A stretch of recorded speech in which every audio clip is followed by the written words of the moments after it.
Karen has a scar behind her ear, and she doesn't know where it came from.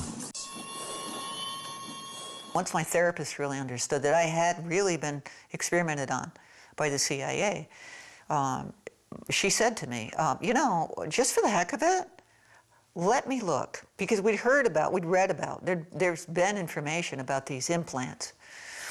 And I'm like, okay. And it was there, actually there. I showed you.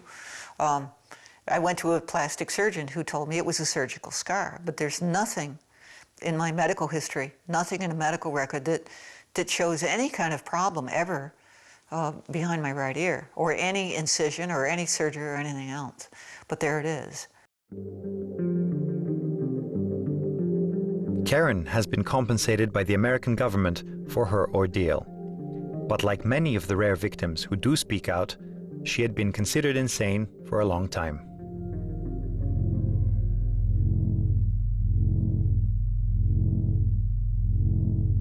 What stopped the journey down this destructive path? In 1973, while the Watergate scandal was rattling all of the institutions, Richard Helms, the director of the CIA, felt the winds change. He worked as a lone wolf and hadn't informed the president of his experiments. He knew he'd crossed the line. To protect himself, he ordered the destruction of all documents relating to the MKUltra program and its disbandment. 2 years later, in 1975, the president, Gerald Ford, ordered an inquiry into the CIA. The Rockefeller Commission was sworn in. The task wasn't simple, because at the heart of the CIA, even Richard Helms' close lieutenants knew nothing about the brainwashing programs. There's a lot of goofy things go on in a big agency like that with all that secrecy.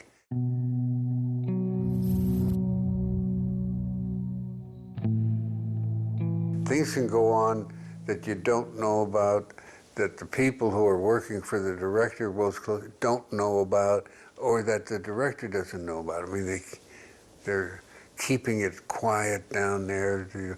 Don't tell anybody. If it works, then we'll tell them. But you know, in the meantime, don't get into any difficulties.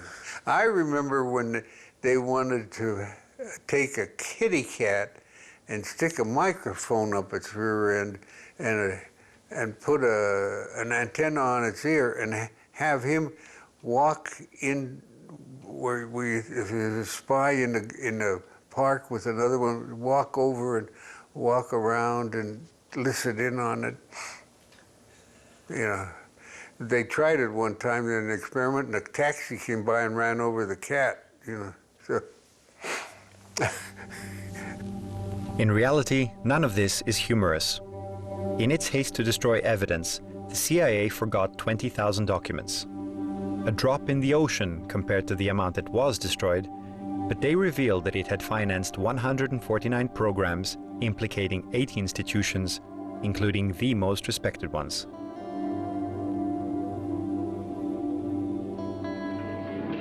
Called on to explain themselves, the heads of the CIA, like Dr. Lashbrook, lie and downplay the facts. There was, of course, claims or thoughts that maybe great things could be done with hypnosis. One small project in which we had a hypnotist do some experiments, primarily to see what the limitations of hypnosis might be. Can you make a person do something under hypnosis that he would not ordinarily do?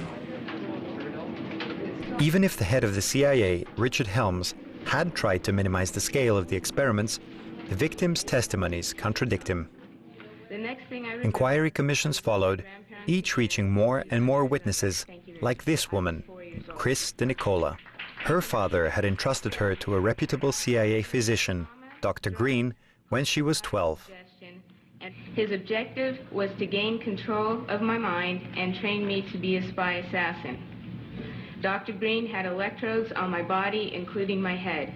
He used what looked like an overhead projector and repeatedly said he was burning different images into my brain while a red light flashed aimed at my forehead. In between each sequence, he used electric shock on my body and told me to go deeper and deeper, while repeating each image would go deeper into my brain, and I would do whatever he told me to do. Dr. Green moved on to wanting me to kill dolls that look like real children. Then there was Claudia Mullen, admitted at age 7. Between the years of 1957 and 1984, I became a pawn in a government scheme whose ultimate goal was mind control and to create the perfect spy, all through the use of chemicals, radiation, drugs, hypnosis, electric shock, isolation in tubs of water, sleep deprivation, brainwashing, verbal, physical, emotional, and sexual abuse. I was exploited unwittingly for nearly 3 decades of my life, and the only explanations given to me were that, quote, the end justifies the means, and, quote, I was serving my country in their bold effort to fight communism. The reports of the inquiries that resulted from these terrifying testimonies reveal one thing for certain: the experiments ended in disaster. In its mad pursuit of creating a robot human or a truth serum, the CIA had failed. In 1995, with the revelations mounting, President Bill Clinton issued a public apology. Thousands of government-sponsored experiments did take place at hospitals, universities, and military bases around our nation. In too many cases, informed consent was withheld. Americans were kept in the dark about the effects of what was being done to them. The deception extended beyond the test subjects themselves to encompass their families and the American people as a whole. For these experiments were kept secret, and they were shrouded not for a compelling reason of national security, but for the simple fear of embarrassment, and that was wrong.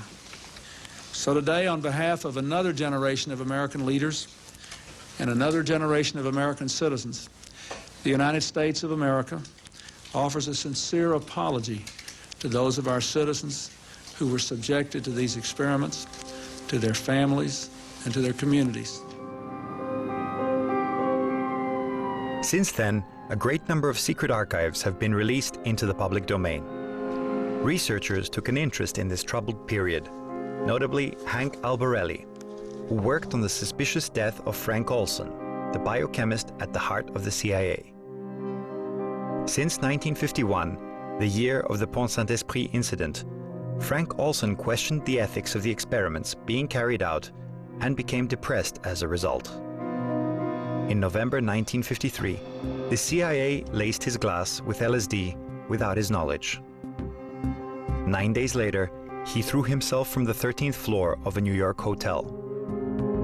Murder or suicide, we'll never know. At the time of the investigation, Hank Albarelli found a surprising document originating from the White House. Remarkably, it linked the name of Frank Olson to Pont Saint-Esprit. Why would the White House be interested in this small French village in the middle of the Korean War? And even more interestingly, Hank also came across a study on LSD carried out by the CIA. The document itself was a comprehensive overview or history, if you will, of LSD specifically, yes. Not on ergot, it had nothing to do with ergot. There was a section or a chapter, if you will, headed Incident at Pont Saint-Esprit. And the first 2 paragraphs of that describe essentially what we've all read, you know, many times over in terms of what happened at Pont Saint-Esprit. But the remainder of that section, the rest of that page, which was about half the page, and the 2 pages that followed, were completely blacked out. Above all was this damning document from the CIA. It dates back to 1953 and had no doubt been declassified by mistake. A director at Sandoz Laboratories confirmed to a secret agent that the Pont Saint-Esprit incident was caused by LSD.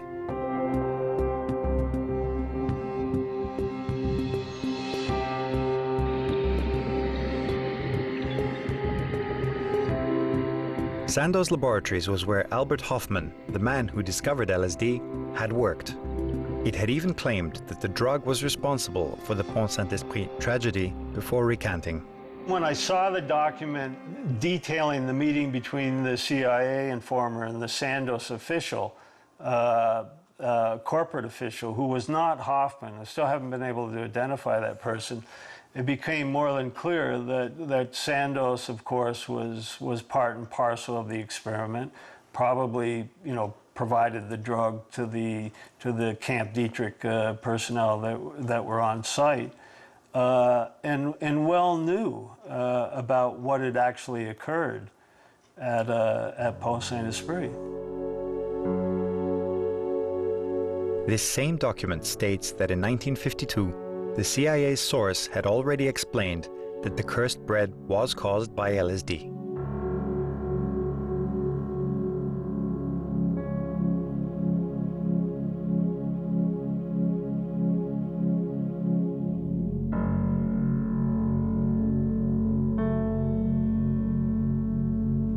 Did the French authorities try to cover up the affair? Several years after the drama, a manager of the Victims Association was shocked at how disinterested the investigators were. J'aurais dû recevoir au moins une fois la visite d'un inspecteur. Or, jamais je n'ai reçu la visite d'un policier. Et aucune des victimes de l'intoxication ne peut prouver aujourd'hui qu'elle a reçu la visite d'un inspecteur de la PJ. Les parents d'une des principales victimes, un jeune homme de 24 ans, M. Moulin, ont demandé au juge d'instruction d'effectuer des prélèvements de viscères sur le corps de leur fils et qui n'ont pas obtenu de satisfaction. Pourquoi? Le juge d'instruction leur a répondu les prélèvements de viscères ont déjà été effectués sur le corps de M. Muson, la première victime. Nous savons maintenant à quoi nous en tenir. Ce qui était faux, puisque nous ne savons pas 10 ans après à quoi nous en tenir aujourd'hui. Do the French have something to hide? We've questioned former members of the secret services, investigated national and regional archives, as well as those from the police and the Justice Department. The files are hard to find, and many important pieces, such as reports from the main hearings, have disappeared.